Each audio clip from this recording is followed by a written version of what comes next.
Bonjour à toutes et tous, je suis Matteo Tortone, le réalisateur de Motherload, et vous regardez Daily Movies.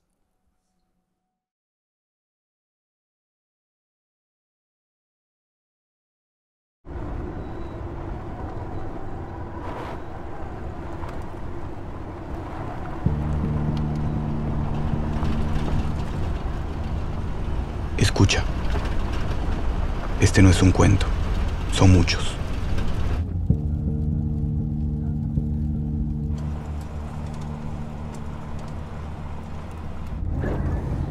Son cuentos sobre nadie, pero pueden ser de todos.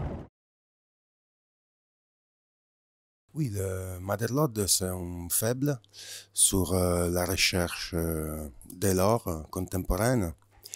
Et le film se roule au Pérou, entre Lima et La Rinconada, que c'est en fait la ville la plus haute du monde, située à 5300 mètres. Et le film, c'est un voyage d'un jeune qui part de Lima pour chercher de s'enrichir, de donner un futur à sa famille en cherchant l'or dans des mines artisanales. Et donc le film, c'est un voyage très physique, mais de plus en plus devient un voyage spirituel.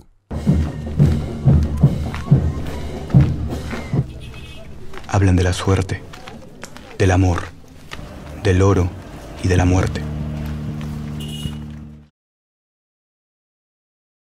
J'ai travaillé sur le concept du film pour 5 années avant d'écrire la première chose. J'ai cherché une histoire pour raconter la recherche d'or contemporaine, que c'est l'autre face de la crise économique, et de l'allier aussi à un côté métaphysique que c'est présent plus ou moins dans toutes les parties du monde, lié surtout à la mine artisanale. Et, et donc, j'ai cherché un lieu qui pouvait exprimer au niveau esthétique la conquête d'espace qui est liée à la production de richesses. Et je suis tombé dans des photos de la Rinconada, il me semble toujours un village lunaire, parce que c'est construit au-dessous d'un glacier, où on a fait un grand travail. Il y avait une médiatrice culturelle qui a travaillé pour 4 années pour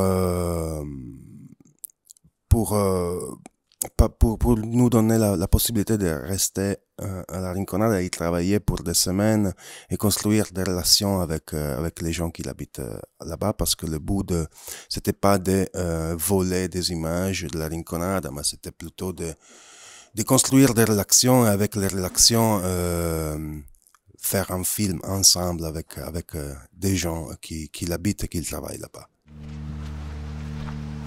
Son historias sin nombre, que nacen de la necesidad. Hablan del valor del dinero y sus consecuencias. On a tourné en couleur, mais on a choisi de faire un film en noir et blanc au tout début du parcours de production, parce que pour plusieurs raisons.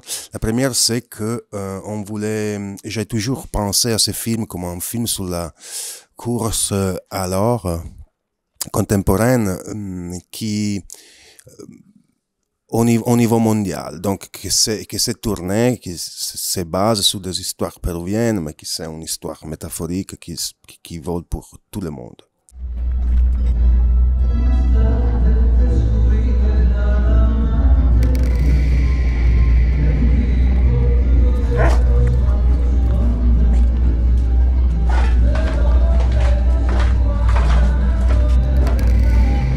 Avec le noir et blanc, je pense que on a plus une vision universelle, et on évite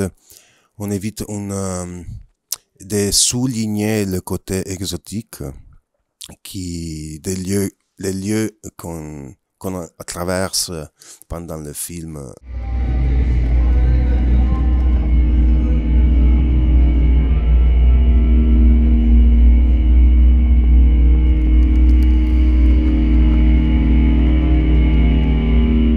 Et donc, avec les noirs et blancs, ça passe une chose très simple. Ça veut dire qu'on ne peut pas reconnaître l'or en noir et blanc. C'est de la même couleur que tous les autres pierres. Et donc, pour moi, c'était un choix esthétique pour remettre en discussion le concept de valeur, non, entre l'argent, l'or et la vie humaine.